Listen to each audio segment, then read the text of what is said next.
nih ada kerupuk tiram khas Aceh. Kerupuk tiram khas Aceh ini cuman ada di Aceh. Di Alunaga. Tuh, oyster chips kalau bahasa Inggrisnya. Yuk kita coba yuk Irene. Ini rasa original teman-teman. Tuh, rasa original. Ya. Seru kali kayaknya ya. Wah, lihat tuh Irene. Rasain deh coba. Tempe bentuknya. Bismillahirrahmanirrahim.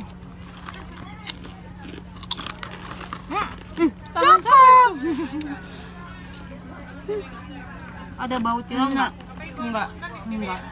Tapi ujungnya kerasa ada kayak Ada tiram. asin apa gitu.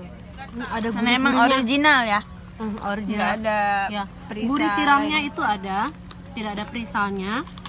Asinnya nggak ada ya. Memang rasa original dari tiramnya. Untuk satu ini harganya 10.000. Ya, asik ya di kantong kita. Satu ini 10.000. Kayak kita makan apa?